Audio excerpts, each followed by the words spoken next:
Ipinangaral ni Jesus ang paghahari ng Diyos, sakit ay kanyang ginamot.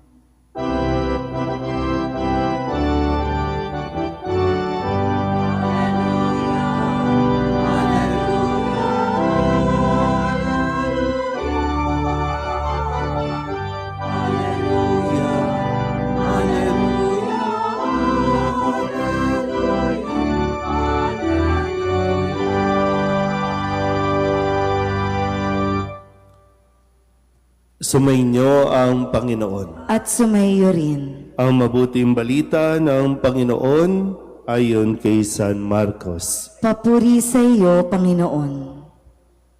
Noong panahong iyon, muling pumasok si Jesus sa sinagoga at naratna niya roon ang isang lalaking patay ang isang kamay. Kaya't binantayan si Jesus ng ilang taong naroon upang tingnan kung pagagalingin niya ang lalaking iyon sa araw ng pamamahinga para may maiparatang sila sa kanya. Tinawag ni Jesus ang lalaking patay ang kamay. Halika rito sa unahan.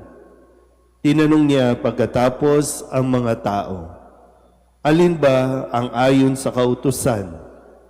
Ang gumawa ng mabuti o gumawa ng masama sa araw ng pamamahinga, magligtas ng buhay o pumatay? Ngunit hindi sila sumagot. Habang tinitingnan ni Jesus ang mga taong nasa paligid niya, galit at lungkot ang nabadha sa kanyang mukha dahil sa katigasan ng kanilang ulo. Mumaling siya sa lalaki at sinabi, "Iunat mo ang iyong kamay." Iniunat naman ng lalaki ang kanyang kamay at ito'y gumaling. Umalis ang mga Pariseyo at nakipagsabwatan sa mga kampon ni Herodes upang ipapatay si Jesus. Ang mabuting balita ng Panginoon. Pinupuri ka namin, Panginoong Hesukristo. Isang magandang umaga po sa inyong lahat. Ngayon po ay Miyerkules ng ikalawang linggo sa karaniwang panahon at ating pong ginugunita ang kapisahan ni Santa Agnes, isang dalaga at martir.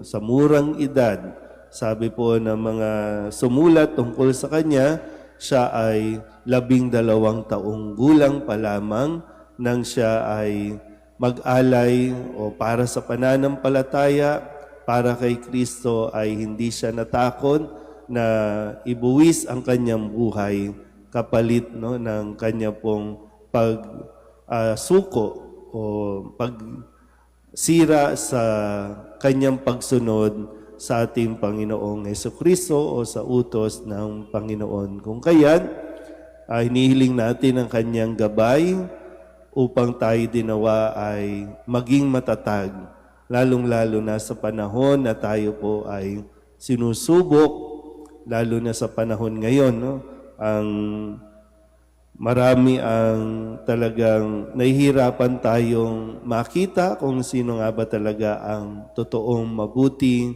totoong mabait, dahil marami ang tumutulong sa kapwa ngayon, hindi naman talaga dahil tumutulong, kundi nag-i-invest para nang sa ganon, magustuhan sila ng mga tao. Kaya yung preparation, minsan para sa darating na 2028, ngayon mababait na sila, nagpapakilala, tumutulong para makapag-ipon na sila ng mga tao na kumbaga yung tingin na mabait sila o kung ano pa man. Marami din na tumutulong para kumita. Kasi ngayon pati ang mga pagtulong binibideo para sa views, para mas maraming views, para mas marami ang makuha, sponsors o kung ano pa man.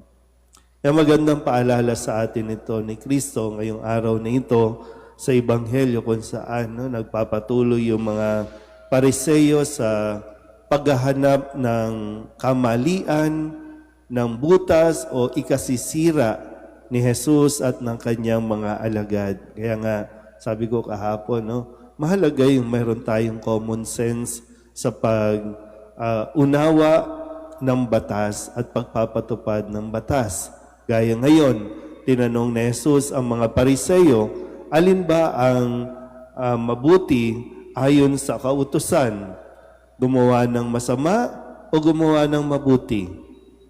Pero dito nga po, saan man siya pumunta, gumawa ng mabuti o hindi gumawa ng mabuti, may masasabi at masasabi ang mga Pariseyo sa kanila. Pero mas pinili ni Jesus na gumawa ng mabuti kahit siya ay pagbalakan pang ipapatay. Nawa, ganun din tayo, no? Gumawa tayo ng mabuti hindi dahil may nakakakita. Gumawa tayo ng mabuti dahil yon ang nararapat. Kaya kung mabigyan tayo ng pagkakataon, siyempre, no, ngayon,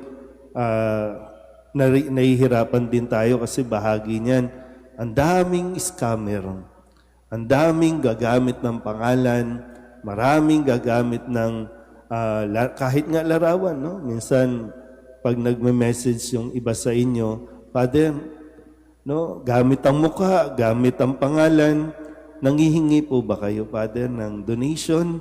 Kasi may nag-message sa akin. Mga ganun, no? Kaya tuloy, marami din ang nagdududa na kung tutulong ba, magbibigay ba. So ito ay isang malaking hamon din sa atin. Pero, gaya ng sinasabi ko, kung dumating ang pagkakataon na may kailangan ng tulong, yung totoo at dapat tulungan, tulungan mo na. Wala nang kung anumang ayon sa batas, ayon sa ganito, o kung anumang mga rules and regulations, kung kayang tumulong, tumulong. Amen?